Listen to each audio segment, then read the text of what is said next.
Welcome back to Universal Things. Tonight, we step into a place memory itself tried to erase. A place built for hope, but buried in horror. Before the doors close behind you, like, comment, share, and subscribe to Universal Things because after this journey, you might find the shadows know your name. St. Elora's Asylum opened its doors in 1949. Built at the edge of Ravenwood Forest, it promised revolutionary mental health treatment. Its architect, Dr. Alistair Harrow, claimed he had discovered new methods treatments not just of the mind, but of the soul. At first, it seemed a miracle. Cures, recoveries, testimonials. St. Elora's became a beacon for the lost. But the foundation itself was wrong. Some say it was built atop an ancient burial ground. Others whisper that Harrow himself was obsessed with forbidden knowledge rituals disguised as therapy. All that remains now are ruins and stories too twisted to be fiction. The first dark stain on St. Elora's reputation came quietly. Marjorie Easton, a respected nurse, vanished during her night shift. Her last known act was entering room 313 to check on a patient reported missing. She never came out. Security footage such as it was in the 1950s captured only static and a faint, rhythmic knocking sound. When they broke down the door, all they found were scratches along the walls and one phrase carved again and again: "I'm still here." Marjorie's body was never recovered. Timothy was 9 years old when admitted. His parents claimed he spoke in voices not his own. He spent hours drawing not normal children's art, but scenes of disaster. A figure with hollow eyes, standing in doorways, collapsing hallways, burning walls. Timothy once whispered to a nurse, "You can't stop it, it already lives here." He disappeared 6 months later. His final drawing showed the asylum in ruins, surrounded by figures without faces, staring outward. His parents received a letter postmarked from the asylum a week later. Inside, a single sheet of paper, written in Timothy's messy hand: "Don't look in the mirrors."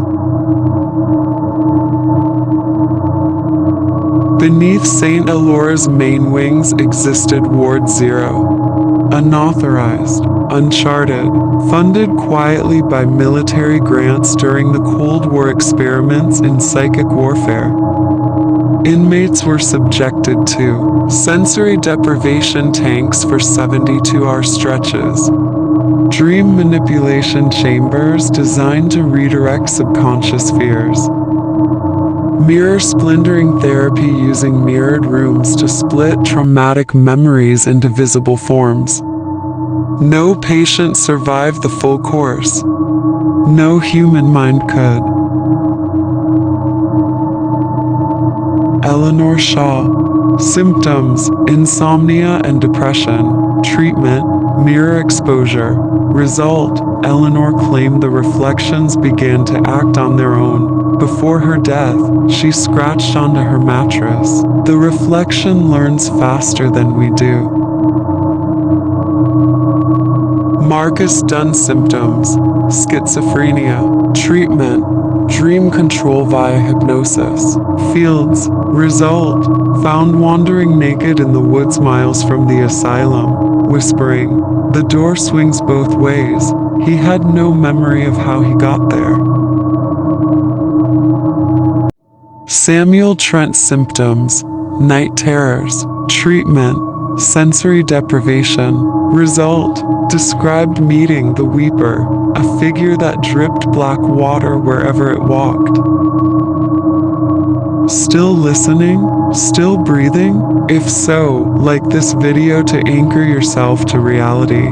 Comment the moment that chilled you most, and share this story with those who think they're safe from the past. And make sure you subscribe to Universal Things. The Asylum has many stories left to tell.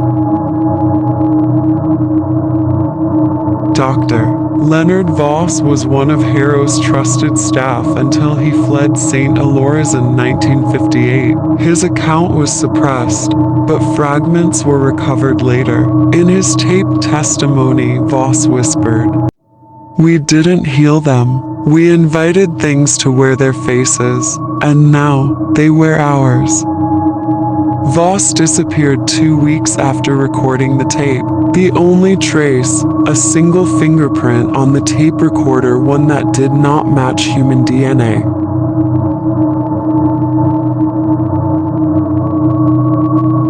Some say if you walk St. Elora's main hall at midnight, you hear children humming "Ring Around the Rosie" backward. Visitors claim to see a woman in white sobbing in the nursery wing.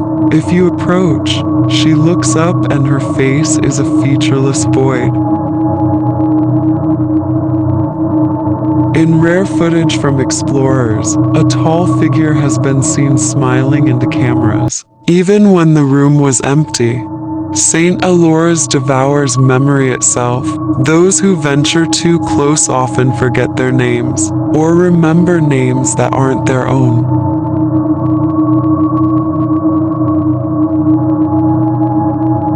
A YouTuber known as Nightcrawler97 live streamed an exploration of St. Elora's in 2014. His final moments were chilling.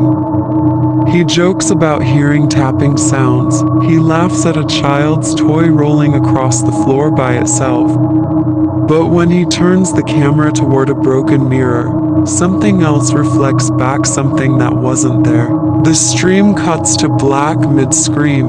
Authorities never recovered his body, only his phone, found resting neatly on a patient's bed, still streaming. In 2018, an anonymous group released an audio-only recording claimed to be from room 313. At first, static, then faint laughter, then a voice, distorted, whispering, "We never left." At the 3:13-minute mark, listeners report feeling icy cold, even in heated rooms. If you're still with us, you are braver than most. Like this video to show you survived, comment the part that marked you, and share to pull others into St. Elora's grasp. And if you haven't yet, subscribe to Universal Things.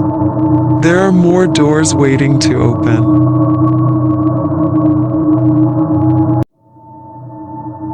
It is now believed that Dr. Harrow was not merely treating illness, he was trying to pierce the veil between worlds. Fragments of his final notes suggest, "Pain sharpens the soul like a blade. Terror awakens the true eye. To become more, the mind must first shatter." The treatments were sacrifices, mental and emotional offerings to something Harrow called the patient beyond the walls. Was this an ancient entity, or simply madness, dressed in ritual? Maybe both.